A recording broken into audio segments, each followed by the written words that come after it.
Well, good morning, ladies and gentlemen. This is the Truckers Podcast, FYI, Conversations Without Barriers. Thank you for joining me. It is 8:30 a.m. here on December the 7th, 2024. I'm your host, Doug, from Ontario, Canada.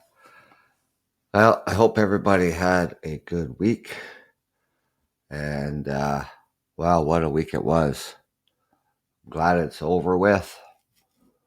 Parts of Northern Ontario, Southwestern Ontario, Southern Ontario got a tremendous amount of snow this week. Places to the north saw the upwards about 5 feet of snow. Here in the city of London, Ontario, where I reside, 2 systems came through this week, and we ended up with about 3.5 feet of snow. And it's been bitter cold in the mornings, snowing and blowing, made traveling really treacherous, really dangerous. Wow, I'm tell you, I haven't seen snow like this in a long time. So I was reading an article yesterday, and the premier of Ontario, well, first of all, I'll back this up. There were several mayors across the province who penned a letter to the Premier of Ontario to use the notwithstanding clause to clear out tent encampments in their communities. Now, the Ford government is planning to introduce new legislation aimed at dismantling homeless encampments and prohibiting the public use of illicit drugs in Ontario. This move is in response to requests from several mayors who have asked for the stronger laws to address these issues. And Doug Ford, the Premier, has indicated he is prepared to use the notwithstanding clause if necessary to ensure that legislation is implemented effectively.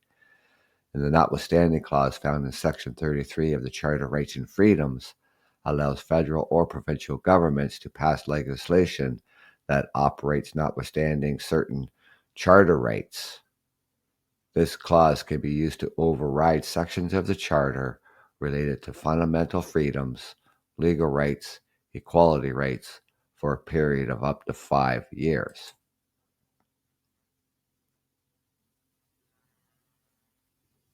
Tent encampments are one thing. People, and not all people who are homeless, are addicts. Using illicit drugs in public places. Doug Ford has already put in motion closing safe injection sites across the province.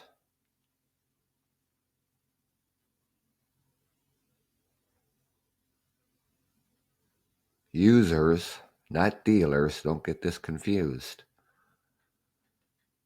People who use illicit drugs are allowed to have a small quantity for personal use on their person. That's federal. Good morning and welcome to the show. Nice to get back out here again. Saturday morning at 8:30. I was just mentioning the terrible weather that we've had this entire week across the northern parts of Ontario southwestern Ontario, southern Ontario, where I reside. Some places saw the upwards in about 5 feet of snow.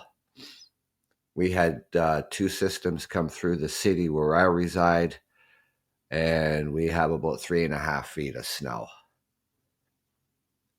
And throughout the week, made driving very, very difficult. Yeah, we did. We got hit hard this week. Just got hit hard this week. Yep.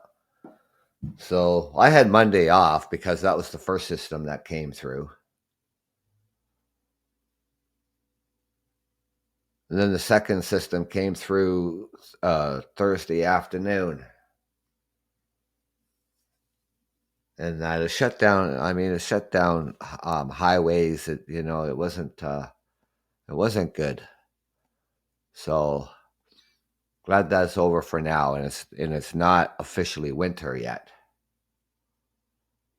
So yeah, we did talk about taxes in both countries. We were talking about the tariffs, is what we were talking about. But this week here, mayors across the province of Ontario have been calling on Doug Ford, the Premier of Ontario, to use the notwithstanding clause in the Charter Rights and Freedoms to dismantle tent encampments, preventing illicit drug use in public spaces. And what that notwithstanding clause does, it can change certain charter rights, override sections of the charter related to fundamental freedoms, legal rights, equality rights for a period of up to 5 years. Now, Premier Ford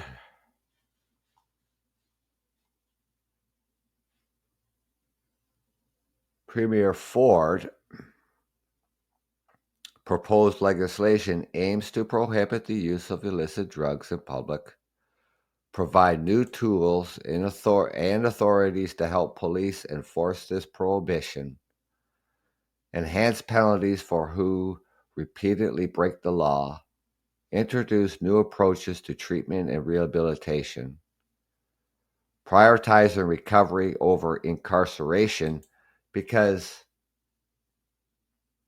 putting somebody in jail because they're using illicit drugs because they have an addiction problem, incarcerate them, that's not going to solve the problem. So they get 30 days in jail. After they get 30 days, they get out. Where do they go? Right back to the streets, right back to using again. Coming next March, 2025, 10 safe injection sites will be closing across the province.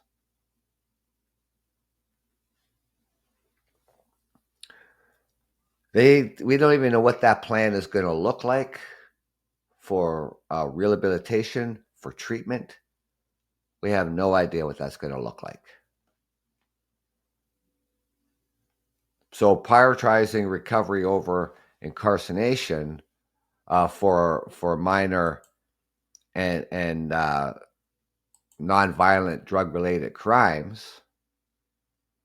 The homeless crisis has been persistent.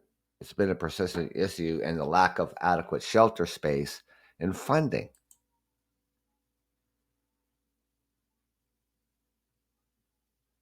The city of London, Ontario, where I reside, they don't even have a winter response plan in place. And here we are, piled in of 3.5 feet of snow.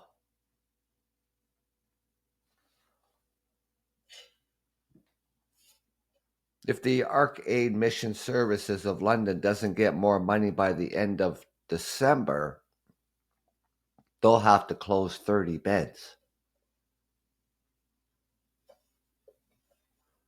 So the inadequate shelter space and funding has only increased the problem.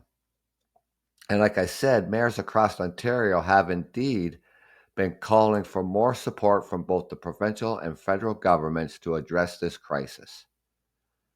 So Premier Doug Ford has pledged to introduce new legislation to dismantle homeless encampments and address public drug use.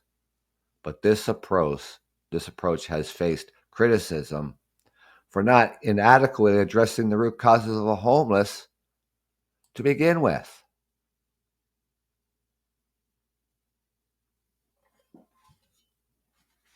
You know,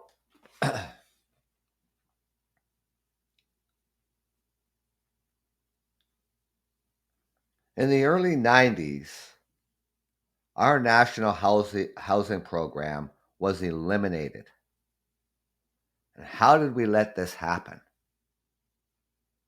If we had rallied to save the housing program, Canada wouldn't be suffering from the homeless crisis that we're seeing today.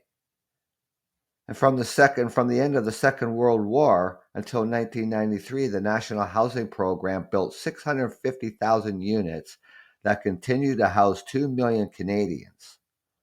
Since the program was canceled, waiting lists for affordable housing have become backlogged with wait times of 10 years.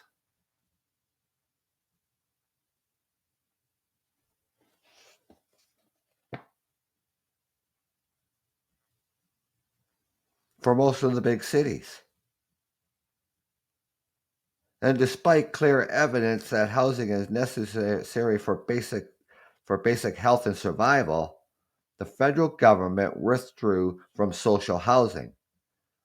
The province followed. All the provinces followed, downloading responsibility for housing to the cities, which have been largely unable to cope with the demand for affordable housing.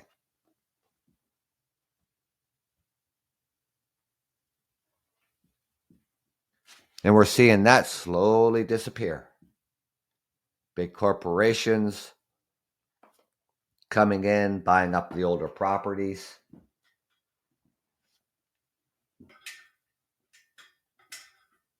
Reno evictions. I talked about Toronto. Well, Hamilton was the first one to have a bylaw in to help prevent reno evictions. London followed, and then Toronto. And then I was looking up when London's was bylaw supposed to start, and that's not till March of 2025.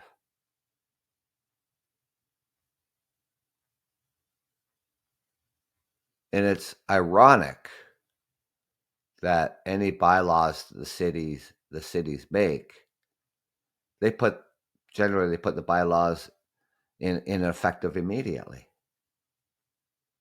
So this allows reno evictions to continue, new ones starting up.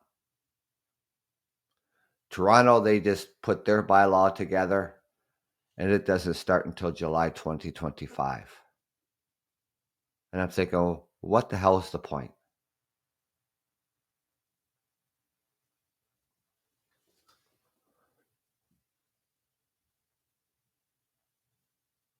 So dismantle the homeless encampments and address public drug use.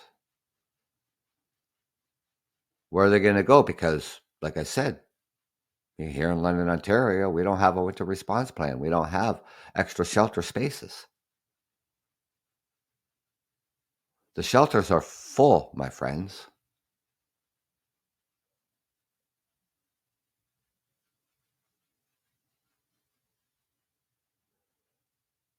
And of course, this approach has faced criticism for not adequately addressing the root causes of homelessness.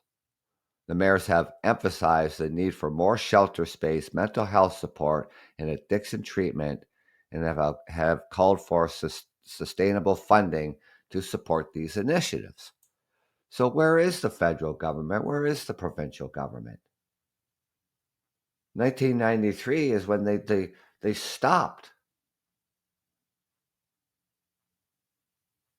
This is 2024.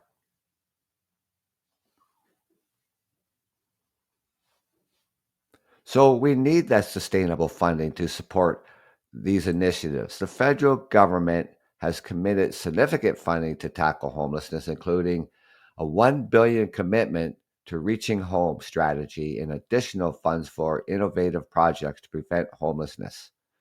However, the implementation and distribution of these funds need to be more effective to ensure that municipalities like London, Ontario, can provide the necessary support for their homeless populations. Well, the federal government is giving London $5 million to address the campment situation. $5 million.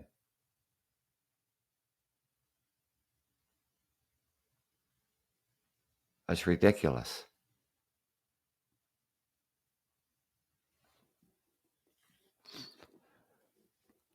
So we can provide the necessary support for their homeless population.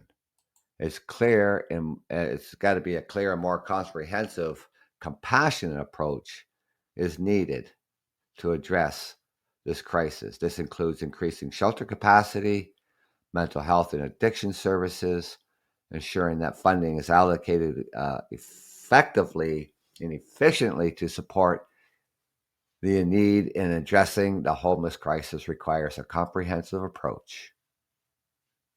A national housing program could be a significant step forward.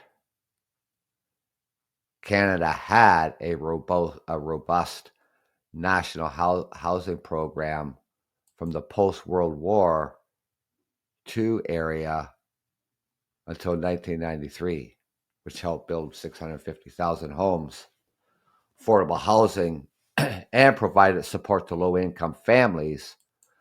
Reinstating a national housing program could provide the necessary funding and resources to create more affordable housing units, support of mental health and addiction services, and ensure that vulnerable populations have access to safe, stable housing. This would be a more sustainable, compassionate solution compared to dismantling encampments without providing adequate alternatives. So what alternatives do these mayors have? There's something like 15, 16 mayors across the province penning this letter to the premier, wanting to use the notwithstanding clause. Because they cannot, they can't adequately deal with it themselves.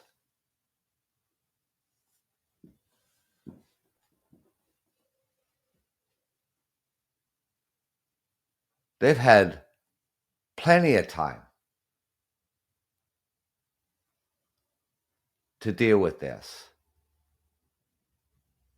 and they have done nothing. We have city councilors on city council saying a hard no to more funding for more adequate space for the homeless. How is that fixing the problem?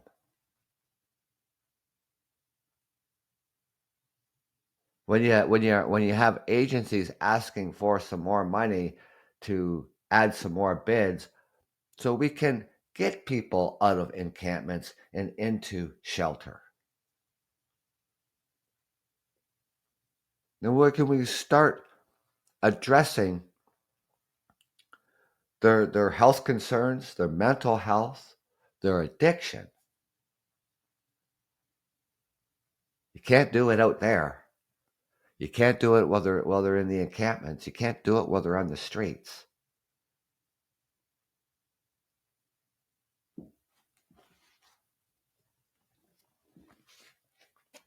This is why it's imperative that you know, that national housing program, we need to reboot that, and we need to start it up again, and we need to get people housed, and we need to keep people housed.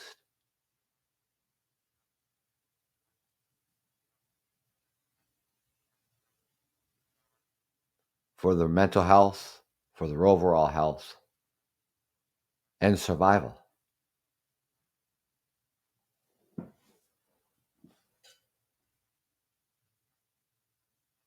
I haven't seen any articles where the $5 million supposed to become before winter. Well, winter doesn't officially start until December 21st. Now the city has full control over that $5 million. What they're going to use it for, where's it going? How much money is the arcade going to get? How much is the Unity Project going to get? How much money are the social agencies who are working tirelessly going out to these encampments and making sure that everybody's all right, making sure they have some food, clothing, and so on? How much funding are they going to get out of that $5 million? Because that $5 million is not going to stretch very far.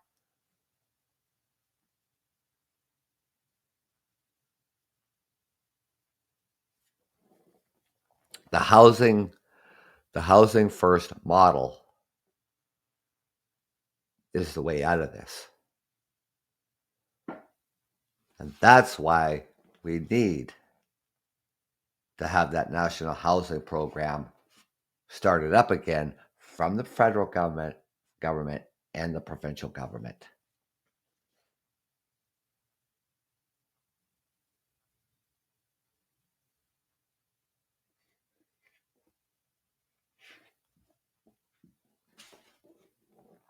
I don't know. I don't know what to tell you. I really don't.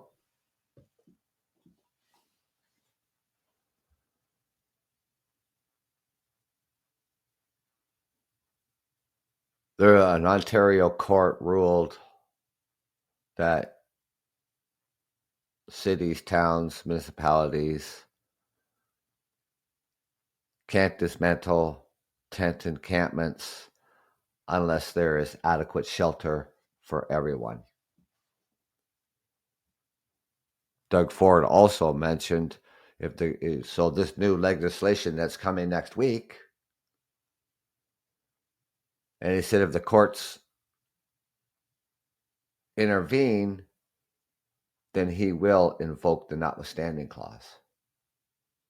Then it becomes unchallengeable in court, and the courts won't be able to do anything about it. He doesn't want to use the notwithstanding clause, and he shouldn't. Mayors across the province, across Canada, have abused the notwithstanding clause in the Charter of Rights and Freedoms. Quebec abuses it all the time.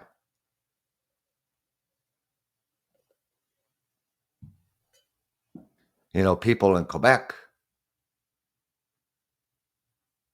you can't wear anything that is religious. You can't even wear a cross if you work in the public sector. So if you're a school teacher,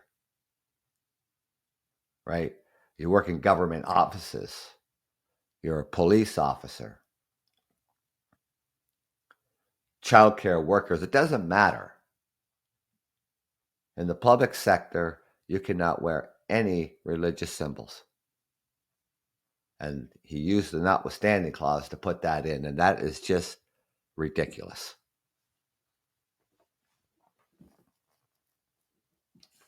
Other provinces have abused the notwithstanding clause. Doug Ford tried to use the notwithstanding clause when the teachers were on strike. to order them back to work. It's not there at their call and beck and do. It's ridiculous. I think personally that the notwithstanding clause should be removed from the Charter of Rights and Freedoms.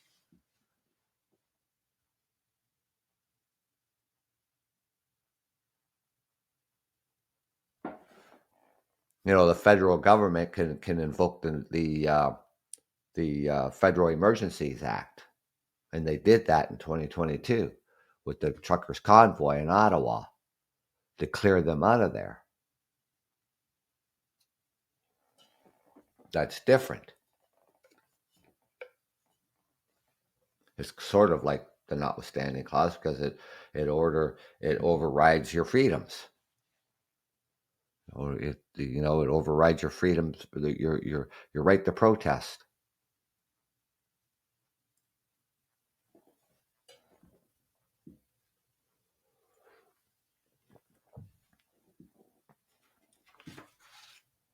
In order to get that national housing going back after the war, people rallied, people protested for more housing and affordable housing.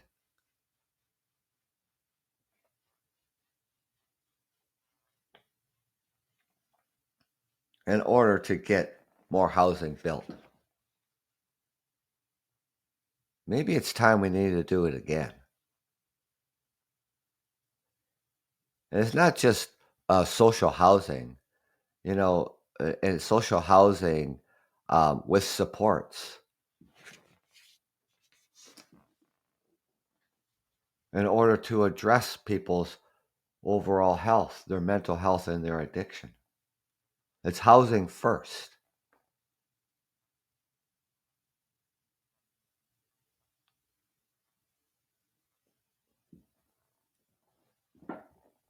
The other problem too is not addressing the tent encampments earlier on, and now winter is upon us,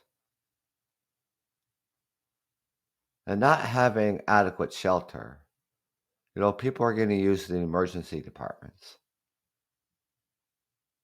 It's going to put a strain on the system.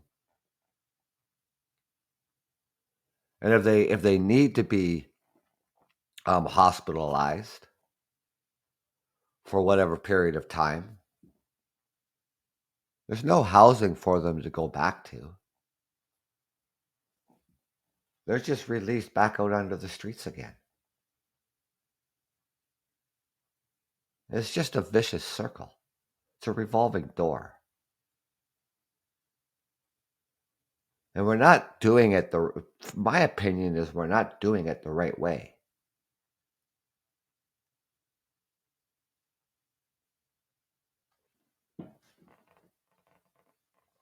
So he passes this legislation at Queen's Park in Toronto.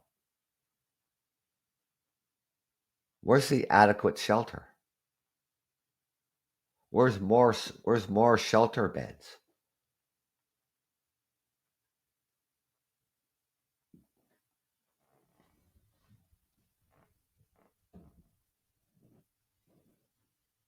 You think, he says, oh, we're going to give the police, the authorities more tools to address illicit drug use in public.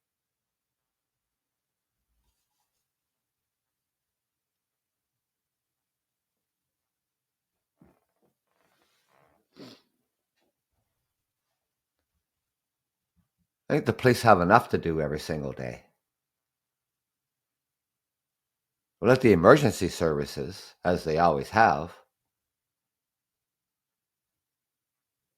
the ambulance, the paramedics.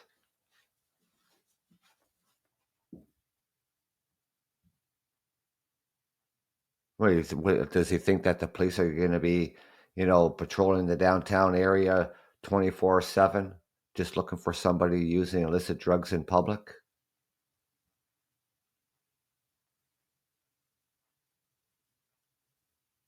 They got bigger problems in cities that we could use the police for.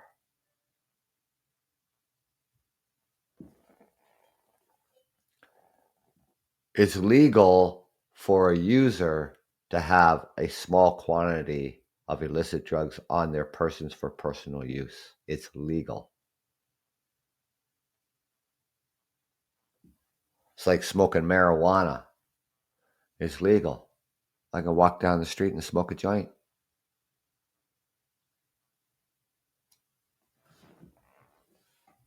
Closing safe injection sites.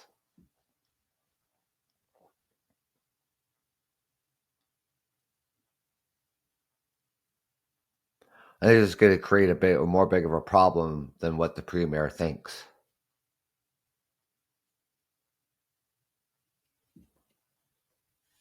You can't make people go into treatment. You can't take them from the street against their will and put them into treatment. Because the charter says you can't.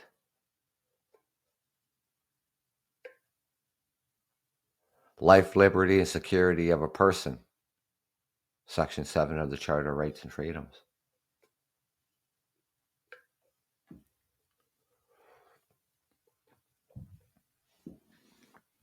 There was a mayor, I mentioned this before, there was a mayor in Sudbury.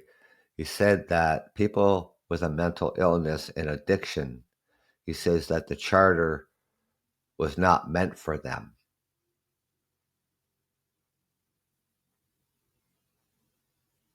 I was reading that article and I almost fell off my chair. And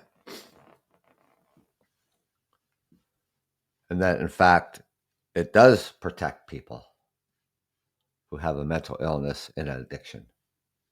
And it protects people in general who has a mental illness, regardless.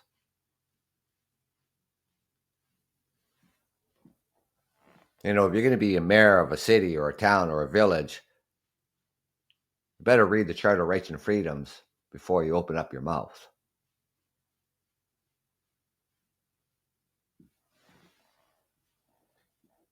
It's unbelievable. It really is. Can't wait to see what Dougie Ford is going to pull out of his hat sometime next week passing this legislation and see what it's going to look like. Where are these people going to go? They shouldn't be in encampments to begin with. They should be in housing.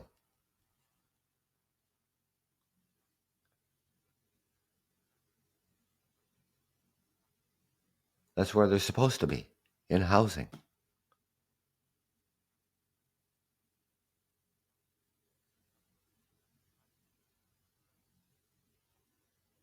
Now, if this passes, I mean, it will pass very quickly.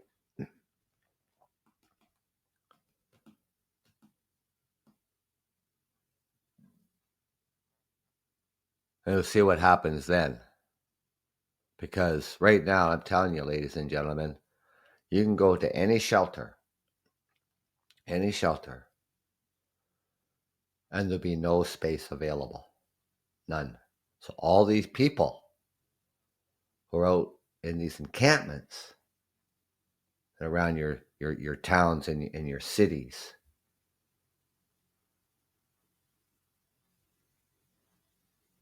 they're there. One, there's no space available. Two, they're afraid to go to a shelter. Or three, they just simply don't want to go to a shelter for their own personal reasons. But regardless of all that, where are they going to go if this legislation passes and there's no shelter space available?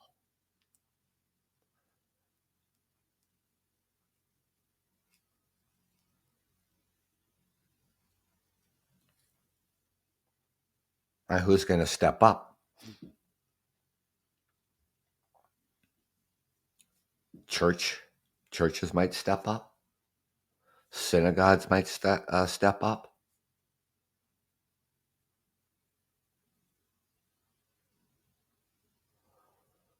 Opening up, you know, vacant office space. If they want them out, they want them off the streets, and they want them out of the encampments. Where are they going to go?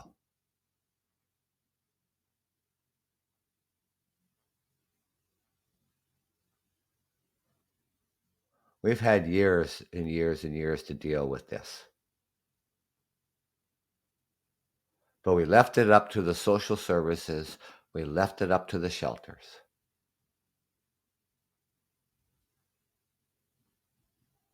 Inadequate funding,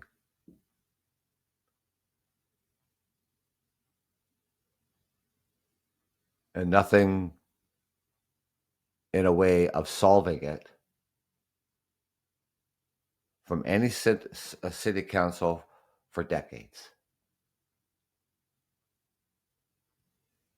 It's now a crisis. The city councils don't even know what the hell they're doing.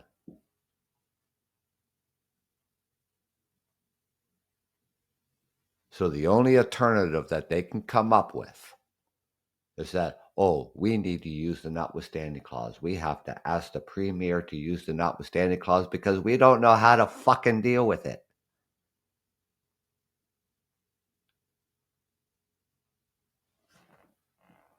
We're that inept that we don't know how to deal with it.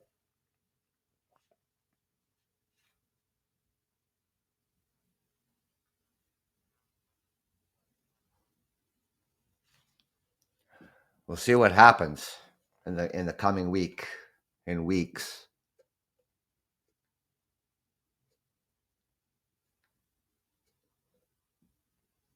Because like I said before, it's going to be like Keystone Cops.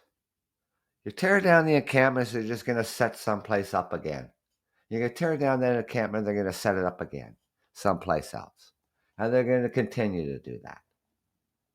And what's Doug Ford going to do? Oh, there's going to be penalties. What are you going to give them? A ticket? You're going to fine them? They don't have any money to pay a ticket. Then what are you going to do? Incarcerate them for how long?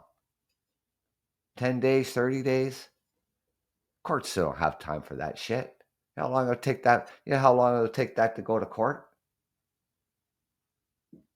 Courts are all backlogged as it is.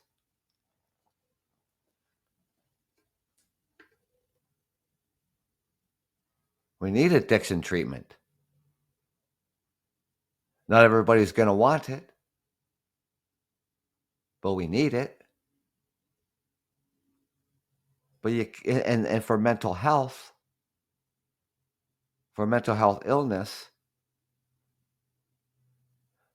we need adequate housing.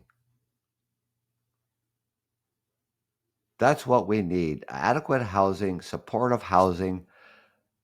Then and only then can you start treating people. You can't do it without housing. You can't do it while they're on the street. They have to be in one place under a roof where they can get the help that they need. Involuntary treatment is inhumane. You cannot force people into treatment. You cannot take people off the street and force them into treatment.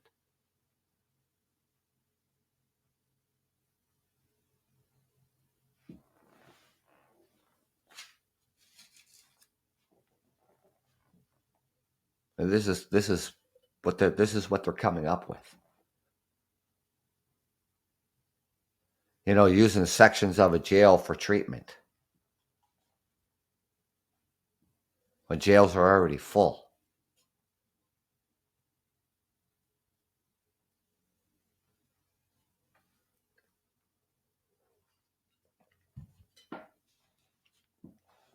Housing is the answer for treatment. That's my opinion.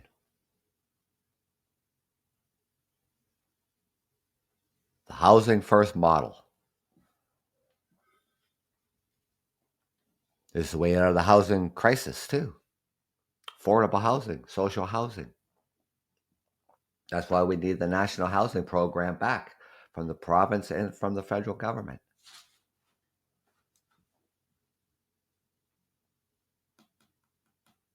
No one should be without a home. Nobody should be out in the cold. Nobody should be in tent encampments. But here we are.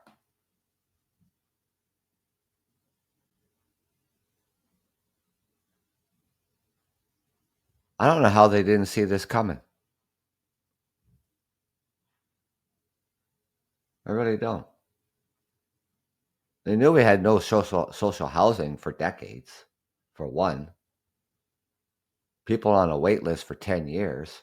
Anybody who has a disability, uh, wheelchair accessible units, that's 12-year wait list.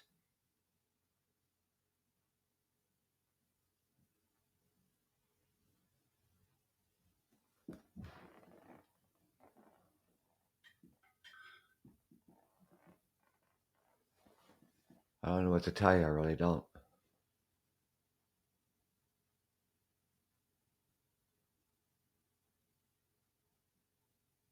Addressing the housing crisis, and addressing the encampments the way they want to address it, and addressing treatment.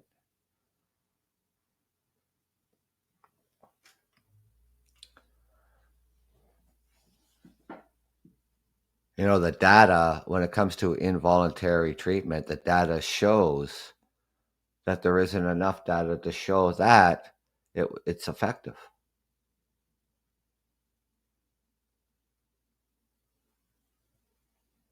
What are they going to use this, like the 60 scoop?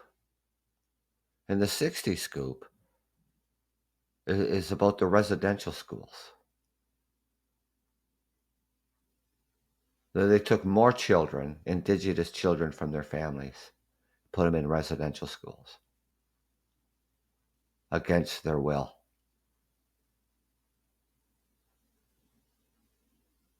And far enough away that they couldn't get back to their families.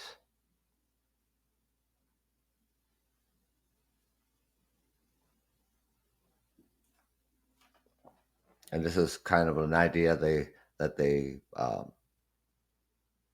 want to do, is involuntary treatment for mental illness and addiction.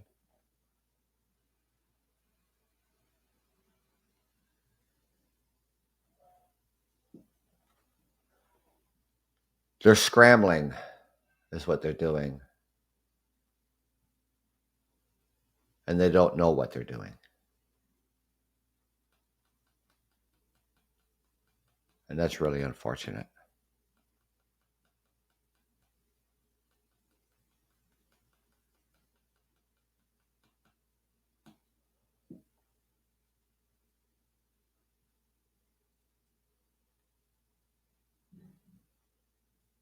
Well, I guess we'll have to wait and see, ladies and gentlemen. I don't know. I really don't know. So until tomorrow morning, 8:30 a.m., I'll be back out here again. I started to read the other book that I picked up, and Homelessness and How to End the National Crisis. This was written by Jack Layton, who has passed away years ago. His wife is mayor of the city of Toronto. He was the NDP leader in the federal government.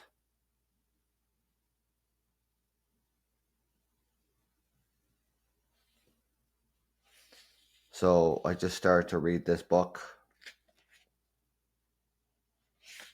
And there'll be lots to talk about it. Just for the first few pages that I've been reading it, it makes a lot of good points. That's for sure. And the other one here, Ending Homelessness in Canada, the tenant class. And I'm thinking about ordering another book. But I got 3 on the go.